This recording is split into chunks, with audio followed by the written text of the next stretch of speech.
সে আমাকে দেখলাম আবার বলেছে যে কুকুরের কাজ কুকুর করেছে, এগুলো এগুলো সে বলছে। কুকুর বলে, ও তো কুকুরের থেকে অধম। ওনার 2 টাকার মনে করেন ভিউ, বাণিজ্য, ব্যবসা হওয়ার জন্য সে এগুলো করছে। কেন ভাই? আবার বলেছে যে শাকিব খানের বউ হওয়ার কোনো ধরনের যোগ্যতা আপনার নেই। যারা তার বউ হয়েছিল তারা কি খুব যোগ্য পাত্রী ছিল? আপনি একটা ভিডিও ফেসবুকে দিয়েছেন যেখানে দেখা যাচ্ছে আপনি নিজের হাত এগিয়ে দিচ্ছেন চুমু দেওয়ার জন্য, তাহলে এটা নিয়ে কেন আলোচনা হলো? আমি বলেছি যে জয় ভাই আমাকে বললো যে ওই মেয়ে সেই মেয়ে চিনে না, এটা বলেছে বলে আমি কিন্তু কষ্ট পেয়েছি। নাই চিনি তাহলে সে আমার হাতে চুমা দিবে কেন? ঠিক আছে, সেটাই কিন্তু আমি বলেছি, কিন্তু আসলে ক্যাপশনটা ওরকম করে ফেলেছে যে জয় চুমু দিতে চেয়েছে আমাকে, কিন্তু আমি তো এটা বলি নাই। অলরেডি চুমু দিয়েছে, কিন্তু সে হচ্ছে অফ স্ক্রিনে সেটা দিয়েছে, অন স্ক্রিনে কিন্তু মানে ওটা পাবলিশ করে না, ওটা টোটালি প্রোগ্রামের ভিতরে কিন্তু চলমান ছিল এই কথাগুলা, এই স্টাইলগুলা। বাট সে সেটা না করে কি করেছে, এতটুকু কেটে যে অন এয়ার যেটা গেছে সেটা কেটে সুন্দর মতো করে বাকিটুকু দিয়েছে, বাট এইটুকু দেয় নাই। সে যখন আবার আমার আর সাকিবকে নিয়ে একটা নিউজ হচ্ছিল, তখন সে বলে ওই যে একটা মেয়ে আছে না, এরকম করে তো বলার কিছু নেই, যে আমার হাতে চুমু দিতে পারে, তাহলে রিলেশনটা কতটা ডিপ হতে পারে। একজন আর্টিস্ট আপনাকে ফ্রেন্ড রিকোয়েস্ট পাঠাতে পারে, মেসেঞ্জারে চ্যাটও করতে পারে। জয়ের সাথে যে চ্যাটগুলো হয়েছে, এই চ্যাটের মূলত কি প্রমাণ করে? চ্যাটে মূলত প্রমাণ আমি করাতে চেয়েছি তার সঙ্গে আমার একটা গুড রিলেশন ছিল, মানে সেটা ভালো একটা ফ্রেন্ডশিপ ছিল এবং ভালো একটা আন্ডারস্ট্যান্ডিং ছিল।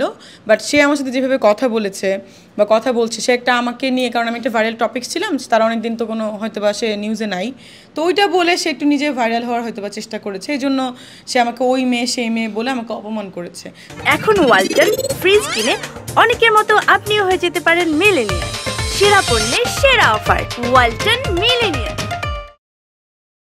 তারপরেও কিন্তু আমি বলি নাই যে সে আমাকে চুমু খেয়েছে, লং ড্রাইভে নিয়ে যেতে চায়, আমি কিন্তু বলি নাই।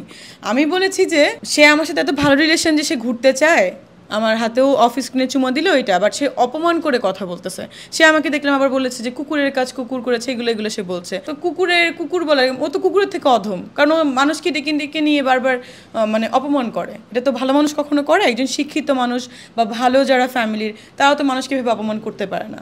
ওনার 2 টাকার মনে করেন ভিউ, বাণিজ্য, ব্যবসা হওয়ার জন্য সে এইগুলো করছে। কেন ভাই? দরকার তো নাই। মেসেজে দেখছিলাম যে বলছিল যে কমিটমেন্ট, আপনার কমিটমেন্ট ঠিক নাই। এইটা আসলে কোন ধরনের কমিটমেন্ট? এই কমিটমেন্ট হচ্ছে সে আমার সাথে দেখা করতে চেয়েছিল, আমি দেখা করি না। সে আমার সাথে মাঝে মাঝে বলে চলো আমরা ডিনার করি, আমি মনে করেন টাইম দিতে পারি না, আসি না, আমার ভালো লাগে না ওনার কথাবার্তার জন্য আমি ওনার সঙ্গে দেখা করি না, সেটা আমার পার্সোনাল ব্যাপার। উনি তখনই আমাকে লিখেছিল যে কমিটমেন্ট ঠিক নাই, তোমার তো আসতে চেয়ে আসো না, তোমার তো কমিটমেন্ট নাই, তোমার তো এটাই প্রবলেম। তো আমি বিজি থাকলে আমি কীভাবে যাবো? আবার বলেছে যে শাকিব খানের বউ হওয়ার কোনো ধরনের যোগ্যতা আপনার নেই। যারা তার বউ হয়েছিল তারা কি খুব যোগ্য পাত্রী ছিল? কাউকে বিয়ে করার জন্য যে খুব যোগ্যতা সম্পন্ন হইতে এরকম তো না। অনেক যোগ্য পাত্রীও আছে যে অনেক, বা পাত্রও আছে যে অনেক মানে গ্রামের মেয়ে বিয়ে করে বা গ্রামের ছেলে বিয়ে করে। তাহলে বিষয়টা তো ওরকম। যোগ্য পাত্রী এবার কি, যার ভাগ্যে যেটা লেখা আছে, বিয়েটা তো সম্পূর্ণ ভাগ্যের উপরে, সেটা তো হবেই। আপনি যতই চেষ্টা করেন বিয়ে কিন্তু হবে না আপনার কারোর সঙ্গে। আপনি একজন শিক্ষিত, একজন ডক্টর, সুন্দরীও, এরপরেও বলছে যে আপনি শুধুমাত্র সাকিব খানকে জড়াচ্ছেন ভাইরাল হবার জন্য। আমি কিন্তু জড়াই নাই। আপনি দেখেছেন আমাকে প্রশ্ন করা হয়েছিল একটা নাম শোনা যাচ্ছে, তো একটা নাম শোনা যাচ্ছে মানে কেমন কথা? মানে আমি তো বলি না, আমি বলছি ঠিক আছে, আর্টিস্টদের সব কিছু একটু সাসপেন্স থাকে, থাকুক না। আর ওর সঙ্গে তো আমার এখন থেকে না, 17 সাল থেকেই পরিচয়। সামহাও ওর সাথে কাজ করা হয় নাই, কিছু ব্যক্তিগত কারণেই কাজ করা হয় নাই। শাকিব খানের সাথে বিয়ের কথাটা আসলে কিভাবে উঠেছিল? আপনি নিজে তুলেছেন নাকি অন্য কেউ তুলেছে? না না, আমি কিন্তু বিয়ের কথা তুলি নাই। আমি একটা ওই যে সেলিব্রিটি ফুটবল ম্যাচ হচ্ছিল, ওখানে গিয়েছিলাম।